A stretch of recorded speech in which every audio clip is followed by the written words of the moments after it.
स्वागत है आपका हमारे खास कार्यक्रम धर्म चक्र में और मैं हूं आपके साथ गुरमीत। वामन जयंती व्रत और पूजन करने से भगवान वामन प्रसन्न होते हैं और भक्तों की समस्त मनोकामनाओं को पूर्ण करते हैं। आज आपको बताएंगे क्या है वामन जयंती व्रत और पूजन विधि, साथ ही जानेंगे गणेश जी कैसे दूर करते हैं वास्तु दोष और अंत में हम आपको पन्ना के श्री बलदेव जी मंदिर के दर्शन भी कराएंगे। तो चलिए शुरुआत करते हैं हमारे खास कार्यक्रम धर्म चक्र की।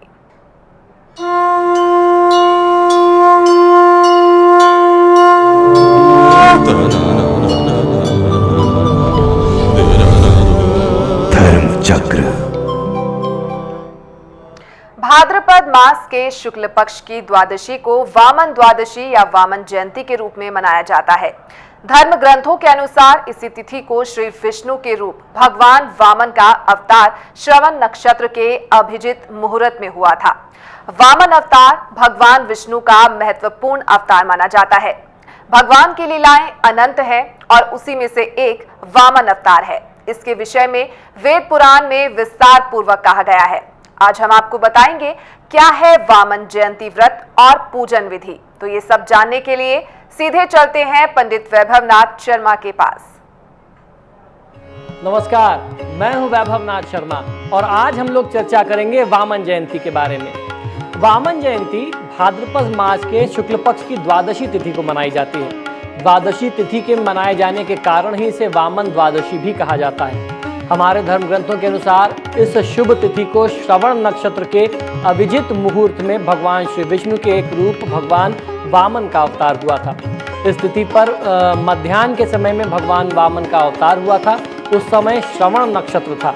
भागवत पुराण में ऐसा प्रसंग भी मिलता है कि वामन श्रावण मास की द्वादशी पर प्रकट हुए थे, जबकि श्रवण नक्षत्र था, मुहूर्त अभिजित था तथा वह तिथि जो थी विजय द्वादशी कही जाती है।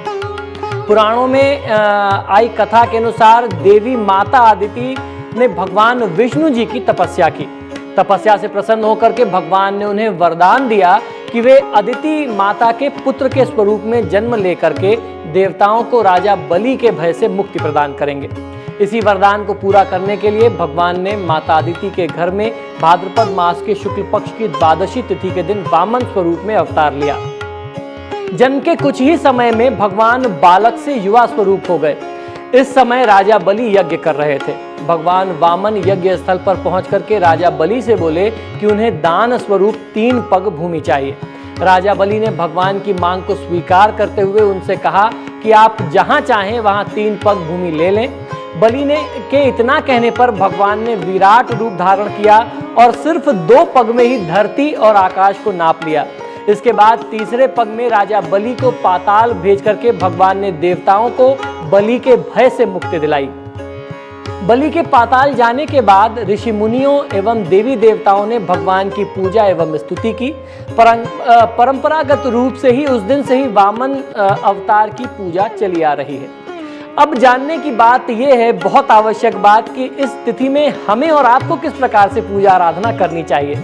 इस तिथि में किसी भी श्रद्धालु को, किसी भी भक्त को प्रातःकाल स्नान ध्यान करने के बाद शुद्ध वस्त्र धारण करना चाहिए। भक्तों को श्रीहरि का स्मरण करके नियमानुसार विधि विधान के साथ वामन भगवान का पूजन कर्म करना चाहिए। धार्मिक मान्यताओं के अनुसार अगर इस दिन श्रावण नक्षत्र हो तो इस व्रत और पूजा की महत्ता और भी बढ़ जाती है। भक्तों को इस दिन उपवास करके वामन भगवान के स्वर्ण प्रतिमा बना करके या फिर मिट्टी की प्रतिमा बना करके पंचोपचार अथवा षोडशोपचार सहित पूजन करने से उसके पश्चात दान में चावल दही इत्यादि वस्तुओं का दान करना जो है वो बहुत उत्तम माना जाता है। संध्या के समय व्रती को भगवान वामन का पूजन पुनः करना चाहिए। एक बार आपने सुबह किया और संध्या काल में एक बार पुनः आपको पूजन करना है और व्रत कथा सुननी चाहिए तथा समस्त परिजनों के साथ भगवान का प्रसाद ग्रहण करना चाहिए। इस दिन व्रत एवं पूजन करने से भगवान वामन प्रसन्न होते हैं और भक्तों की समस्त मनोकामनाएं पूर्ण करते हैं। जो भक्त श्रद्धा एवं भक्ति पूर्वक वामन भगवान की पूजा करते हैं, वामन भगवान उनको सभी कष्टों से ठीक उसी प्रकार मुक्ति दिलाते हैं जैसे उन्होंने देवताओं को राजा बलि के प्रकोप से कष्ट से मुक्त किया था।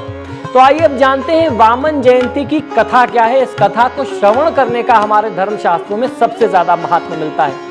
वामन अवतार की जो कथा है, वामन अवतार भगवान विष्णु का महत्वपूर्ण एक अवतार माना जाता है। भगवान की लीला अनंत है और उसी में से एक है वामन अवतार का स्वरूप। इसके विषय में श्रीमद् भागवत पुराण में विस्तार से उल्लेख मिलता है।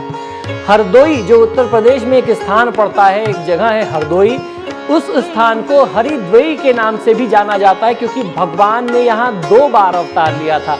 एक बार हिरण्यकश्यप वध करने के लिए नरसिंह रूप में उन्होंने अवतार लिया और दूसरी बार वामन रूप धर करके भगवान ने वहां पर अवतार लिया। देव और असुर युद्ध के समय में भगवान ने यह अवतार लिया था। वामन अवतार की कथानुसार देवता और दैत्यों के युद्ध में दैत्य पराजित होने लगे थे।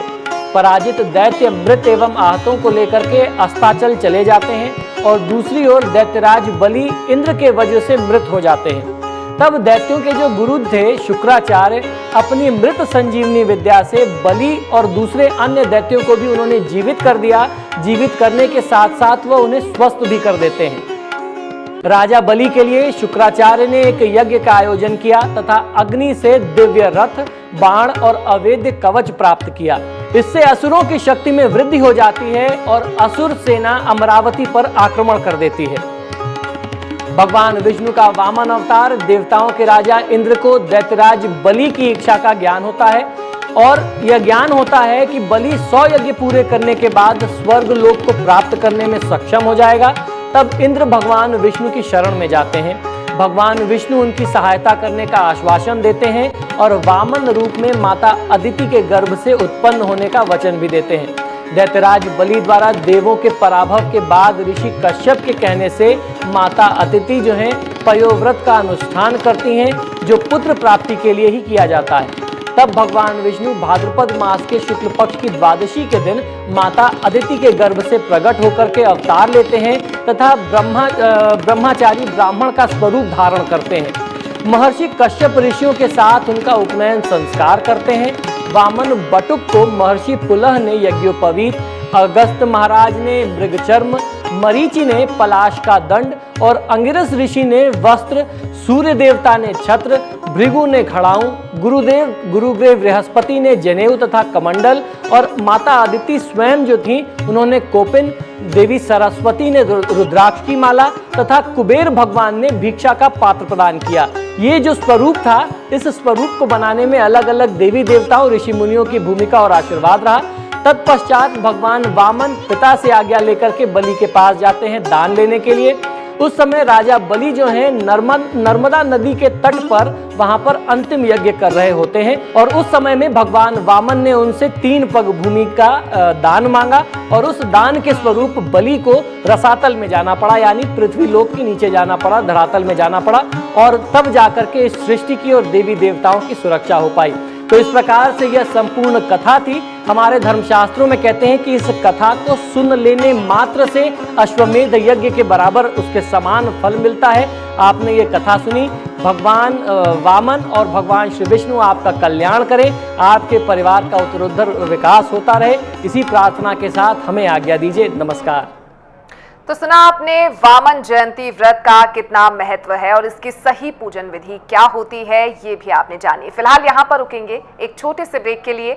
ब्रेक के बाद आपको बताएंगे गणेश जी कैसे दूर करते हैं वास्तु दोष। फौरन हाजिर होंगे इस ब्रेक के बाद।